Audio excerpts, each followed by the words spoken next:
আজকে হচ্ছে বৃহস্পতিবার, সকাল সকাল রান্নাঘরে এসে গেছি। তো আজকে হচ্ছে একটুখানি স্পেশাল রান্না করছি। স্পেশাল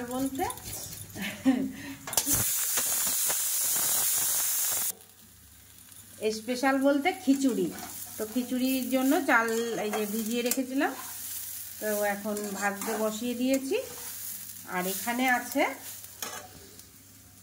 ডাল সেদ্ধ, তিন রকম ডাল সেদ্ধ করতে বসিয়ে দিয়েছি। আর এখানে এই যে খিচুড়ি করার এটাই হচ্ছে কারণ যে সব কিছু আছে, যেমন ফুলকপি, কুমড়ো, তারপরে শীতের সবজি। আর এখানে আজকে হবে এই যে পালং শাকের তরকারি। এই যে পুঁই মিচুড়িও আছে অল্প অল্প, আর পালং শাক বলছি, পুঁই মিচুড়িও আছে, শাকও আছে, ডাঁটাও আছে। তো এইগুলো একটু আলু বেগুন কুমড়ো দিয়ে রান্না হবে, তো একদম জমে যাবে, জমে ক্ষীর। তো খিচুড়ির ভিতরে পড়ে গেল মটর দানা, শীতের স্পেশাল, আর গাজর দিয়েছি, একটু ক্যাপসিকাম দিয়েছি। তো চলো ভেজে প্রেশার কুকারেই করে নেব। তো এই যে খাওয়ার আগে গরম গরম পটল ভাজা বেগুন ভাজা করে নিচ্ছি। আর আদিত্যকে মাছ ভেজে দেবো, রাত্রেবেলায় দরকার হয় পাঁপড় ভাজা দিয়ে খাবো। তো চলো পটল ভাজাগুলো করে নিয়ে আসছি।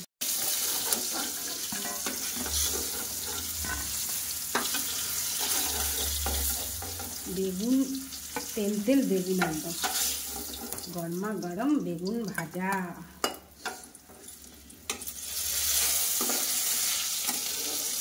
তো এই যে গাছের থেকে কাঁচা লঙ্কা নিয়ে এসেছি, চলো। হেভি ঝাল ঝাল হবে গাইস এই লঙ্কাগুলো, কি বা। আবার এখানে আছে এই যে পুঁই শাকের তরকারি, হেভি হয়েছে না? তো চলো শীতের সময় ফুলকপি আর সব রকম সবজি দিয়ে খিচুড়িটা আইত্তকে বেড়ে দিই।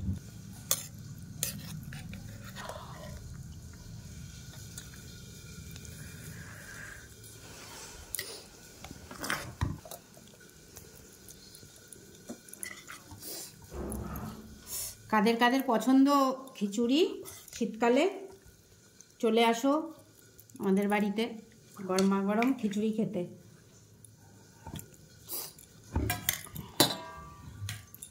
সাথে আছে স্পেশাল পুঁই শাকের ছেঁচড়া, মানে পুঁই শাকের তরকারি, ঠিক আছে?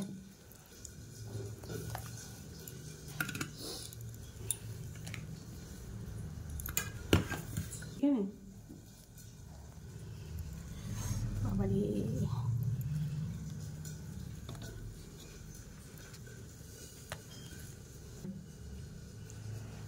চাটনি দেবো দাঁড়া।